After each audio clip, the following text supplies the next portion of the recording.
సిరి ఛానల్కి స్వాగతం. ఈరోజు మనం ఈ చెట్టు గురించి మాట్లాడుకుందామండి. ఇది వచ్చేసి అతి బల. ఇది మీకు ఒక ఉదాహరణ చెప్పాలంటే మనం మహాభారతానికి వెళ్ళాల్సిందే.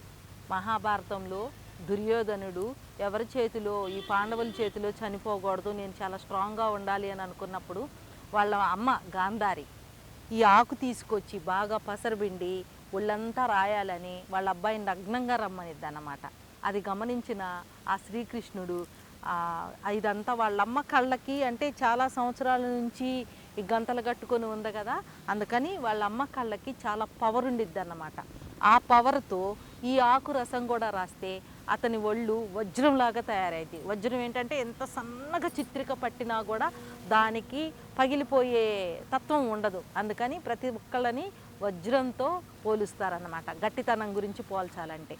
అలాగా ఇంకా అలా నగ్నంగా దుర్యోధనుడు వస్తున్నప్పుడు శ్రీకృష్ణుడు చేసి, ఏకలే ఏంటి అమ్మ ముందు ఇంత పెద్దోడివయ్యి నగ్నంగా వెళ్తావా, చీచి చీచి సిగ్గు చేయటాను అంటాడు. అనగానే ఇంతవరకు మొల వరకు అరిటాకులు కట్టుకొని వెళ్తాడనమాట. వాళ్ళమ్మ ఇలా కళ్ళగంతలు ఓపెన్ చేసి ఈ రసం అంతా రాసేసి, ఈ ఆకురసం అంతా రాసేసి కళ్ళు ఓపెన్ చేసి చూస్తున్నప్పుడు, అయ్యో నేను తల్లినే కదయ్యా, ఎందుకు మొలకి ఇలా కట్టుకున్నావు అనేసి అడిగిద్ది అన్నమాట. అందుకని ఆయన్ని తర్వాత మన భీముడు చంపాలి అని అనుకుంటే ఎంత ప్రయత్నించినా కూడా చంపలేకపోయి అలసిపోయి పోతూ ఉంటాడు. అప్పుడు శ్రీకృష్ణుడు తొడల మీద కొట్టు చనిపోతాడని చెప్తాడు. చూడండి దీనికి ఎంత చరిత్ర ఉందో. మరి ఇది మన పిల్లలకి మన బేబీ ఆయిల్లో ఇది రాస్తాం, ఇది కాస్తాం, ఇది వేసి ఈ అతి బల వేసి కాసినందువల్ల బేబీ ఆయిల్లో పిల్లలు కూడా చాలా స్ట్రాంగ్గా తయారవుతారు. దాంతో మంచి కలర్ వస్తున్నారని చెప్తున్నారు కదండి. దీంతో పాటు దీనికి దువ్వెన కాయలని వస్తాయండి, ఎల్లో కలర్లో ఉంటాయి కాయలు. అయితే ఇవి పువ్వు అయితే లేదు. దీన్ని మేము చిన్నప్పుడు దువ్వెనలాగా దువ్వుకునేవాళ్ళం, నున్నగా వచ్చేది. దీంట్లో గింజలు ఉంటాయి. ఇవి కూడా సెక్షువల్ ప్రాబ్లమ్స్ ఏమన్నా ఉంటే వాటి గురించి దీన్ని ఎలా వాడాలనేది వీడియో ఉంది, కానీ దాన్ని ఒక తర్వాత ఇంకోసారి వీడియో చేద్దాము. ఈ గింజల గురించి కూడా నేను వీడియో చెప్పాను. ఇవన్నీ అవే గింజలు అన్నమాట, దువ్వెనకాయల్లాగా ఉంటాయి. ఇది వచ్చేసి అతి బల. దీని గురించి చెప్పుకుంటూ వెళ్తే చాలా రకాలు ఉన్నాయి. దీని ఆకు జ్యూస్ తాగినా, దీన్ని పప్పు చేసుకున్నా, వీటి పువ్వుల గురించి కానీ వీటి గింజల గురించి కానీ ఇంకా అంతా మీకు టోటల్గా ఒక మంచి అవగాహన రావాలంటే బెస్ట్ ఉదాహరణ చెప్పాను. మన బాడీ వజ్రంలాగా తయారు అవ్వాలంటే దుర్యోధనుడి స్టోరీ చెప్పాను. నిజంగా అదే. కావాలంటే మీకు తెలియాలని అంటే మీరు మహాభారతం, మహాభారతంలో ఉంది, చూసుకోవచ్చు. ఇంకా దీనికి తోడు ఇంకోటి ఉంది. ఇది అతి బల కదా, బల అని ఒకటి ఉంది. దాని గురించి కూడా మనం చెప్పుకున్నాము.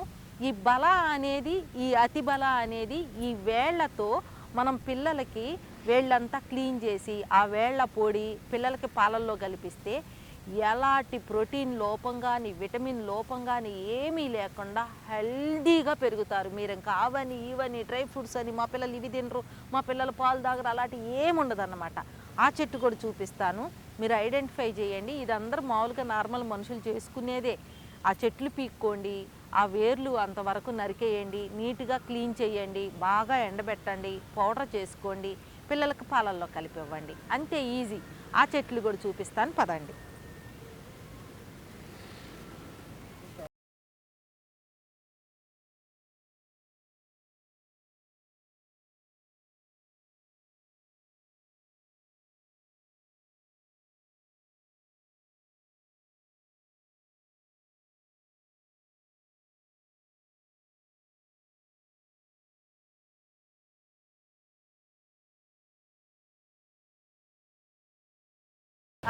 మీరు ఈ బలాన్ని కనుక ఐడెంటిఫై చేయాలంటే ఇలా ఉంటుందండి. పువ్వులు ఇలా ఉంటాయి. మరి మీ ఏరియాలో ఎలా ఉంటుందో నాకైతే, ఈ చెట్టుని మీ ఏరియాలో ఏమంటారో నాకైతే తెలియదు, కానీ ఇవి మాత్రం మా ఏరియాలో బల అంటారు.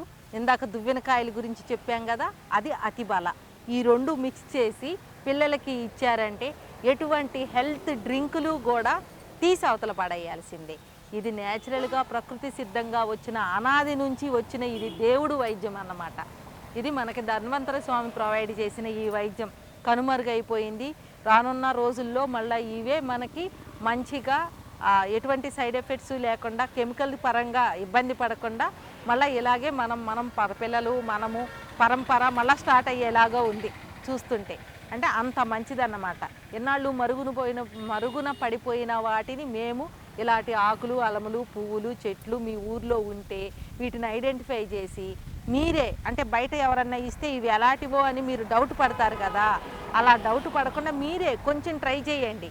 ఇలాంటి ప్రాణాంతకం అయితే మేము ఎవరం వీడియో చేయమండి, ఇది ఆయుర్వేదం, కావాలంటే మీరు తెలుసుకొని చేసుకొని దీని గురించి మీకు తెలిసినవి నలుగురికి స్ప్రెడ్ చేస్తారని నేను అనుకుంటున్నాను.